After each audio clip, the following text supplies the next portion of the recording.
और तवांग में ground reporting के दौरान हमें कुछ ऐसा मिला जिसे देखकर हम हैरान रह गए। 60 साल पहले चीन ने भारत पर धोखे से हमला किया था।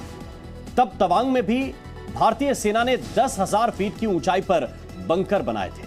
उन बंकर से भारत के जवान चीनी सैनिकों पर नजर रखते थे और 60 साल बाद भी वो बंकर्स आज भी तवांग में मौजूद हैं। देखिए सीधे तवांग से ये रिपोर्ट।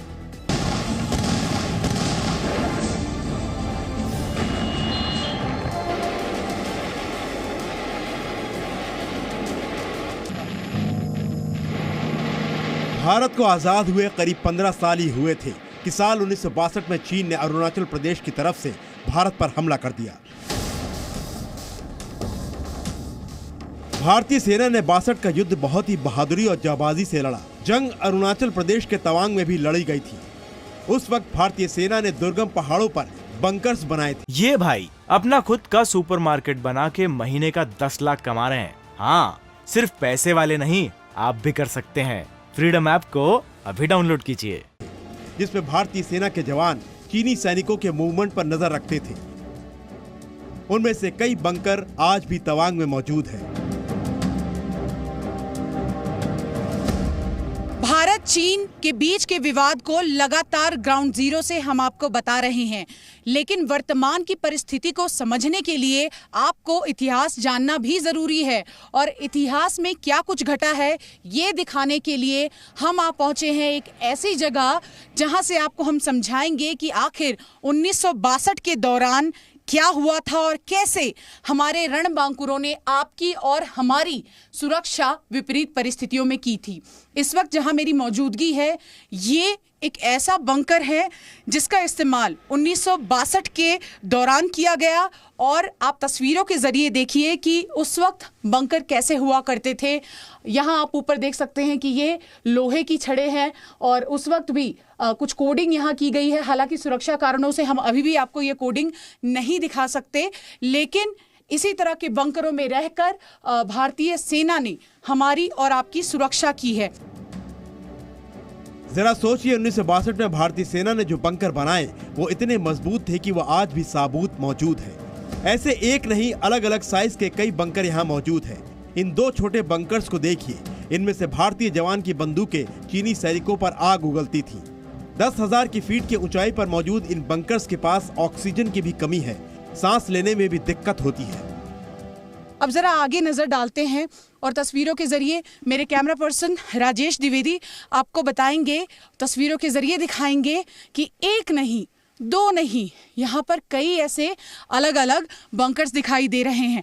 ये जो छोटा बंकर आपको दिखाई दे रहा है, आप देखिए दो छोटे छोटे यहाँ पर छेद आपको नज़र आ रहे होंगे।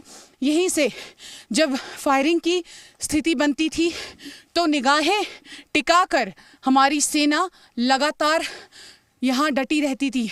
जब हम आपको यहाँ से रिपोर्ट दिखा रहे हैं, बोलने में भी मुश्किल हो रही है, सांस लेने में यहाँ बहुत मुश्किल होती है, लेकिन विपरीत परिस्थितियों में यहाँ पर भारतीय सेना उस वक्त भी काम करती थी और इसीलिए कहा जाता है कि 1962 का भारत नहीं है, अब 2022 का भारत है।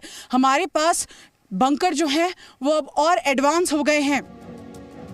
1962 के वक्त तवांग में पक्की सड़कें भी नहीं थी और कड़ाके की ठंड में हमारे भारतीय सेना के जवान इन्हीं बंकरों में रहकर आपकी और हमारी रक्षा करते थे। सड़क के उस किनारे भी आप देखिए कि एक बंकर आपको दिखेगा और उस वक्त तो इस तरह की सड़कें भी नहीं हुआ करती थी। बीआरओ लगातार यहाँ पर सड़कों का निर्माण कर रहा है, तो ज़रा समझने की कोशिश कीजिए कि कैसे उस मुश्किल घड़ी में भारतीय सेना यहाँ पहुँचती थी। माइनस में यहाँ पर हमेशा तापमान रहता है और ऐसी परिस्थिति में हमारी और आपकी सुरक्षा यहाँ से भारतीय सेना करती आई है। तस्वीरों में जो आप पीछे की ओर देख रहे हैं वो हिस्सा चीन का इलाका है और चीन लगातार अतिक्रमण करने की कोशिश कर रहा है, लेकिन भारतीय सेना मुंहतोड़ जवाब दे रही है। गलवान में आपने देखा क्या हुआ और उसके बाद तवांग की परिस्थिति भी लगातार ग्राउंड जीरो से हम आपको दिखा रहे हैं और भारतीय सेना अपना दम खम रखती है और कहती है कि 1 इंच ज़मीन भी हम किसी को नहीं लेने देंगे और यही कारण है कि हमने आपको तस्वीरें दिखाने की कोशिश की कि चाहे इतिहास में विपरीत परिस्थितियां रही हो, इंफ्रास्ट्रक्चर डेवलपमेंट यहाँ पर नहीं रहा हो, मुश्किल घड़ी थी तब भी, और अब जब धीरे धीरे एडवांस यहाँ पर सब कुछ हो रहा है, फैसिलिटी एडवांस हो गई है, मिलिट्री ऑपरेशंस स्मूथ हो गए हैं, तो अब चीन भारत की ओर अगर आंखें दिखाएगा तो भारतीय सेना मुंह तोड़ जवाब देना जानती है। तवांग से कैमरा पर्सन राजेश के साथ शिवांगी ठाकुर, जी मीडिया। ये भाई अपना खुद का सुपरमार्केट बना के महीने का 10 लाख कमा रहे हैं। हाँ, सिर्फ पैसे वाले नहीं, आप भी कर सकते हैं। फ्रीडम ऐप को अभी डाउनलोड कीजिए।